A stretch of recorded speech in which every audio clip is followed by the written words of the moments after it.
Eu sou Andréa Garbodini e vou apresentar aqui a parte 1 da aula 2, Hanseníase e Saúde do Trabalhador, elementos para avaliação da funcionalidade e incapacidade para o trabalho.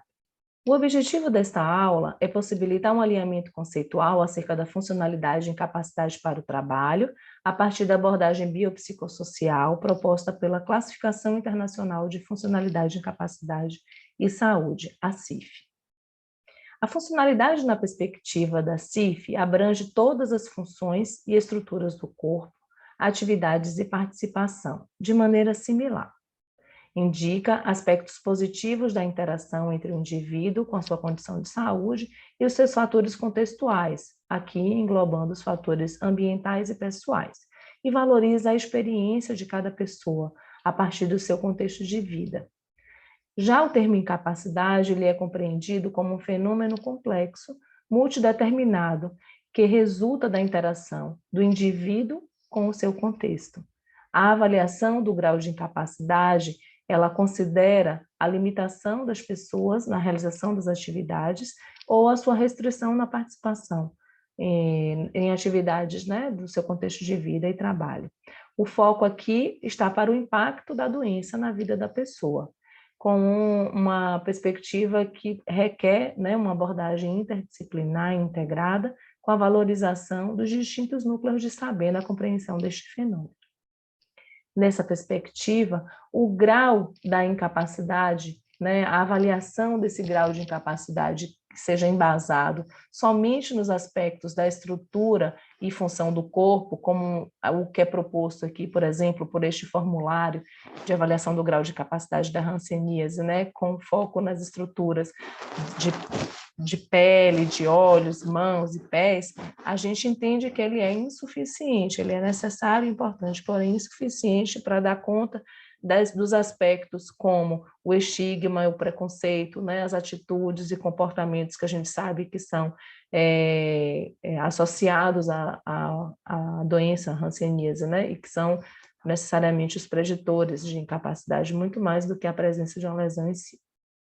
Nessa perspectiva, então, da CIF, é importante a gente compreender, né, o que é a classificação. Essa classificação, ela é uma das classificações de referência proposta pela Organização Mundial de Saúde, assim como a CID-10, né?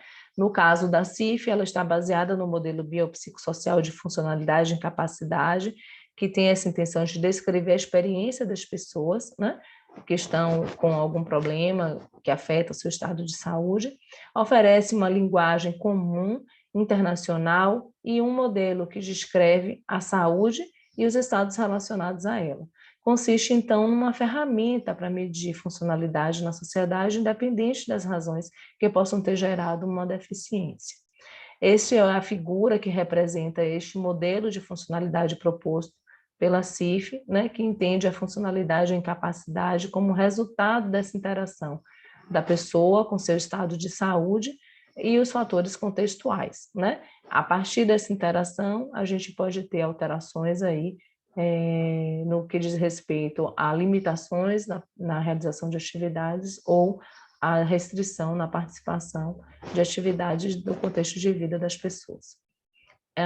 Com relação aos conceitos da CIF, é importante a gente entender que o conceito de estado ou condição de saúde diz respeito não apenas às doenças agudas e crônicas, mas também a outras situações, perturbações, lesões, traumatismos, além de outras circunstâncias como gravidez, envelhecimento, estresse, anomalia congênita, ou uma predisposição genética que possa afetar, né, as pessoas na sua realização, impactar de uma forma, né, da vida das pessoas, trazendo algumas limitações na realização de atividades ou restrição na participação.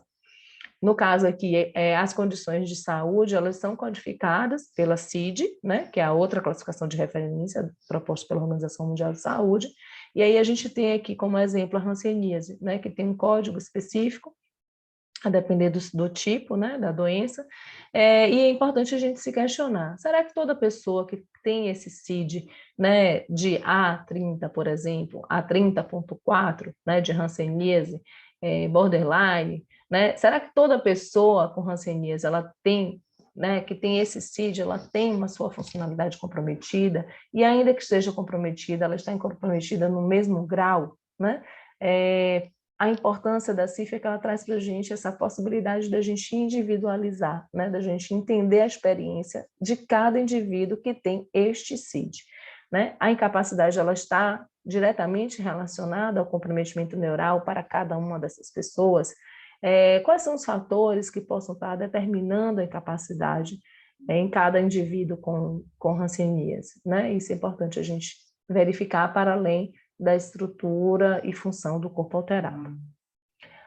Os processos de funcionalidade e incapacidade, a gente precisa compreender a partir dos papéis dos fatores contextuais, né? Então, a gente compreender que o ambiente, seja ele o ambiente arquitetônico, quanto as atitudes das pessoas, né? Como a existência de sistemas de saúde, de transporte, sistemas legais, né? Eles também fazem parte desse ambiente, desse fator ambiental, que podem impactar todos os componentes da funcionalidade e capacidade, seja constituindo-se enquanto barreiras ou como facilitadores. Eles são codificados pela CIF. Já os fatores pessoais, eles não são codificados pela CIF, mas são muito importantes para a gente considerar no processo de avaliação da pessoa com hanseníase, né? Então, são eles sexo, raça, idade, estilo de vida, hábitos, estilos de enfrentamento e outros fatores que possam estar relacionados aos fatores pessoais, né, de cada um. Para finalizar essa aula, é importante chamar a atenção que a hanseníase ela é uma patologia que acomete nervos e peles e pode produzir incapacidades, né, impactando negativamente no cotidiano e desempenho das pessoas, nas suas atividades da vida diária, aqui incluído o trabalho, né, e o convívio social.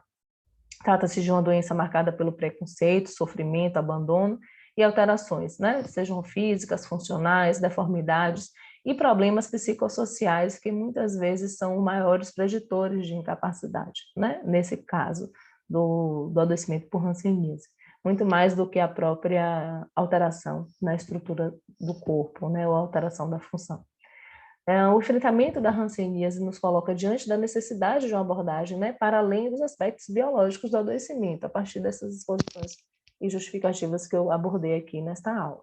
As diferentes abordagens e contextos de vida, né, no caso, moradia, o acesso aos serviços de saúde, ao trabalho, à informação, a rede de apoio social, precisam ser considerados, né, para que a gente possa pensar em diferentes formas de enfrentamento e também pensar perspectivas para o retorno à vida produtiva, para o retorno ao trabalho, independentemente de ser o trabalho de origem, antes do adoecimento.